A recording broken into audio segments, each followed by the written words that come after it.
এই তিনটা জিনিস যত তাড়াতাড়ি আপনি বুঝতে পারবেন তত তাড়াতাড়ি আপনি মেন্টালি ফ্রি হয়ে যাবেন। নাম্বার 1, আপনি কাউকে চেঞ্জ করতে পারবেন না। আপনি যদি ভেবে থাকেন আপনি এই মানুষকে চেঞ্জ করবেন, ওই মানুষকে চেঞ্জ করবেন, পারবেন না। কেউ ধরেন একটু টক্সিক, আপনি তাকে চেঞ্জ করতে পারবেন না, কারণ সেটা তার স্বভাব। কেউ ধরেন ব্যাড হ্যাবিটে আক্রান্ত, যেমন সিগারেট খাওয়া, জুয়া খেলা, আপনি তাদেরকে জোরাজোরি করে কখনোই চেঞ্জ করতে পারবেন না যতক্ষণ না সে নিজে রিয়েলাইজ করে সেটাকে ঠিক করে। অনেকে কি করে, মানুষকে কমেন্টে গিয়ে গালিগালাজ করে সেগুলোকে ঠিক করার চেষ্টা করে। অনেকে রোস্ট ভিডিওর নাম করে গালাগালি করে মানুষকে ঠিক করার চেষ্টা করে, তাদেরকে ভালো বানানোর চেষ্টা করে। কিন্তু আপনি কি একবারও খেয়াল করছেন তারা কিন্তু কখনো ঠিক হয়নি। যারা ক্রিঞ্জ ভিডিও বানায়, যারা নোংরা ভিডিও বানায়, তারা বানাতেই আছে। আপনি কমেন্টে গালিগালাজ করে রোস্ট ভিডিও বানিয়ে তাদেরকে ঠিক করতে পারবেন না যতক্ষণ না তারা নিজেরা রিয়েলাইজ করে ঠিক হবে। আপনি কারো মেন্টালিটিও চেঞ্জ করতে পারবেন না। আপনি শুধুমাত্র একটা মানুষকে চেঞ্জ করতে পারবেন, সেটা হচ্ছে নিজেকে। আপনার কাউকে ভালো লাগে না, ইগনোর। কেউ আপনার সাথে টক্সিক ব্যবহার করে, ইগনোর। এভাবে শুধুমাত্র নিজেকে চেঞ্জ করা যায়, অন্য কাউকে নয়। এই জিনিসটা যত তাড়াতাড়ি রিয়েলাইজ করবেন, অন্যের উপর এনার্জি ওয়েস্ট করার বদলে আপনি নিজের উপর ফোকাস করতে পারবেন। নাম্বার 2, আপনার ব্যাপারে কেউ অতটা ভাবে না।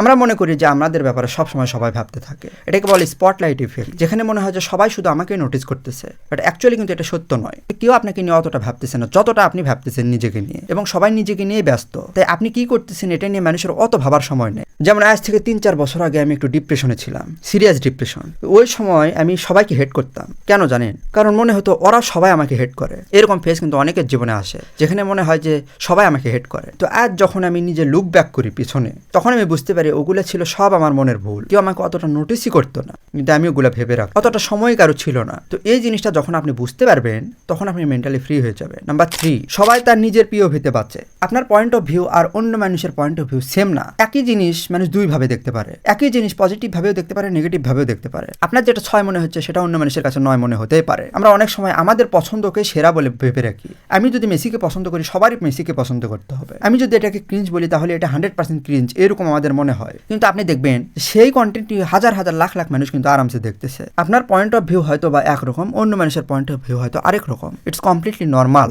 আপনি যখন এই জিনিসটা মেনে নিতে না পারেন, এবং আপনি আপনার পছন্দ, আপনার নীতি, আপনার সব কিছু যখন অন্য মানুষের উপর চাপানোর চেষ্টা করেন, আপনি নিজের জিনিসগুলোকে ঠিক মনে করেন আর বাকি সবগুলোকে ভুল মনে করেন, তখন আপনি আসলে মেন্টালি বাধা পড়ে যান। যখন আপনি বুঝতে পারবেন যে প্রত্যেকটা মানুষের জীবন আলাদা আলাদা, প্রত্যেকটা মানুষের প্রেফারেন্স আলাদা আলাদা, তখন আপনি মানুষকে জোরাজোরি না করে নিজের গ্রোথে কাজ করতে পারবেন, এবং আপনি নিজেকে ঠিক প্রমাণ করার একটা মিথ্যা চেষ্টা থেকে বেরিয়ে আসতে পারবেন। সেই মুহূর্ত থেকে আপনি মেন্টালি ফ্রি হয়ে যাবেন।